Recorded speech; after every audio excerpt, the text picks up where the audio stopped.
Have you ever felt like the closer you get to someone, the further they pull away? 1 week, everything is perfect. You're sharing dreams, laughing, and feeling a real connection.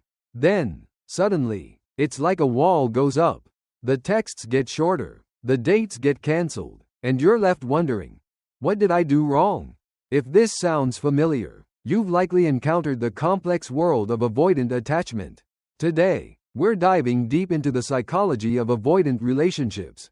We'll explore why people pull away, the hidden differences between dismissive and fearful avoidance, and, most importantly, how to break the cycle. Whether you're the one who feels suffocated by closeness or the one chasing after a partner who's constantly out of reach, this video is for you. To understand avoidant relationships, we have to start with attachment theory, developed by psychologists John Bowlby and Mary Ainsworth. This theory suggests that the way our caregivers responded to us as infants creates a blueprint for how we handle intimacy as adults. For someone with an avoidant style, that blueprint was often one of emotional self-reliance.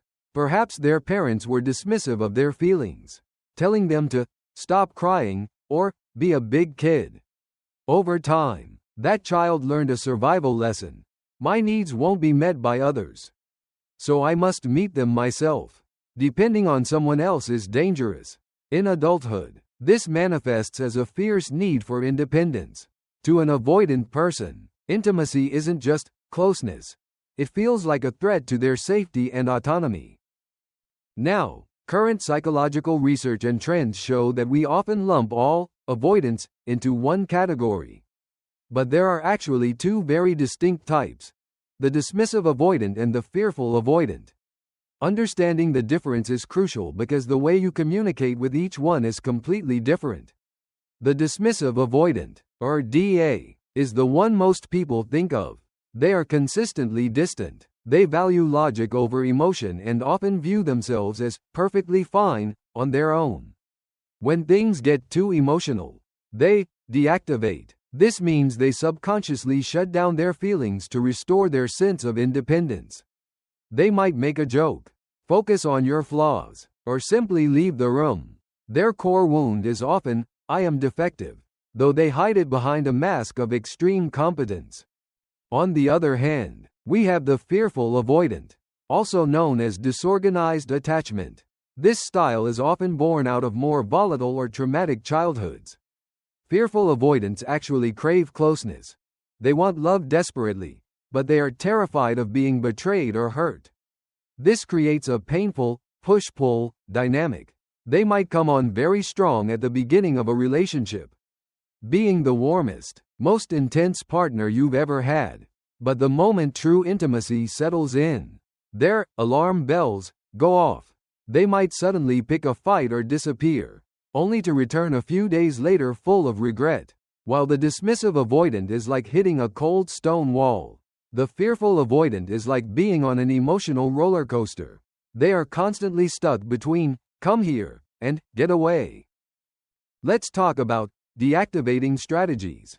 These are the subconscious tools avoidant people use to keep you at arm's length. One common strategy is the phantom ex. This is when an avoidant person fixates on a past partner, idealizing them as the one who got away. By staying focused on someone who isn't there, they avoid having to be fully present and vulnerable with the person who is there. Another strategy is flaw fixation. When you start getting close, their brain might suddenly start pointing out tiny things about you that are annoying: the way you chew, a certain phrase you use, or your career choices. This isn't because you're actually annoying. It's a defense mechanism to justify the distance they feel they need to survive. A massive trend in relationship psychology right now is the anxious avoidant trap. It's the most common pairing in the dating world. Anxious individuals crave reassurance and closeness, while avoidants crave space. When the avoidant pulls away to self-regulate, the anxious partner feels abandoned and chases harder. This chase feels like suffocation to the avoidant, causing them to pull away even further. It's a self-fulfilling prophecy. The anxious partner proves to the avoidant that people are too demanding. and the avoidant partner proves to the anxious one that people always leave. If you're in this cycle, it's important to realize that neither of you is the villain.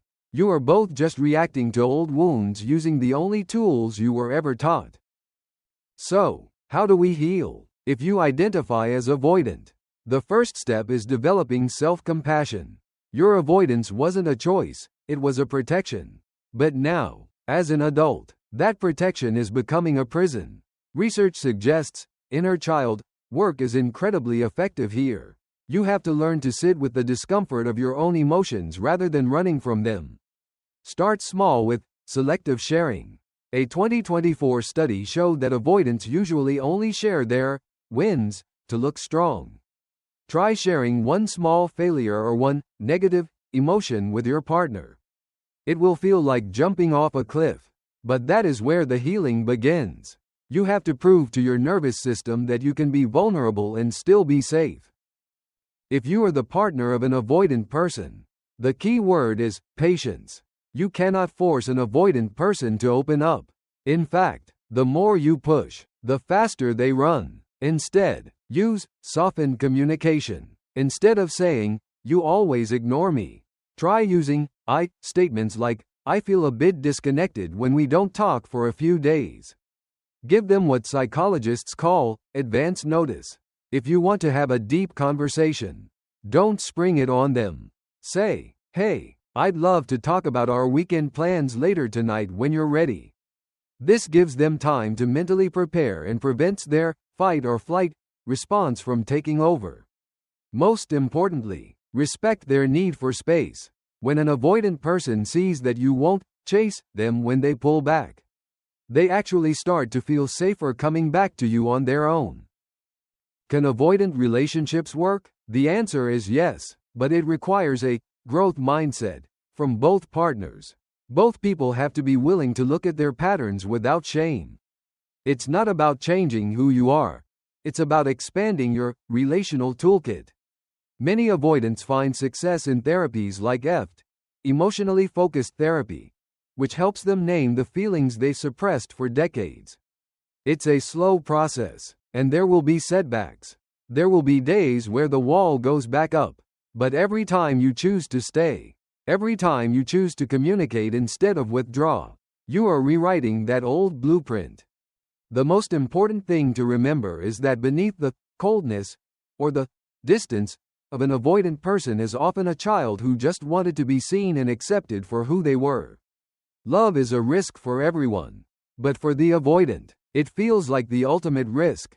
If you're watching this and you feel stuck in this dynamic, know that awareness is the first step toward freedom. You aren't broken or incapable of love. You just learned a different way to survive. Thank you for watching. If you found this helpful, please like and subscribe for more deep dives into psychology. And let me know in the comments, have you ever been in an anxious avoidant trap? How did you handle it? Let's keep the conversation going. I'll see you in the next video.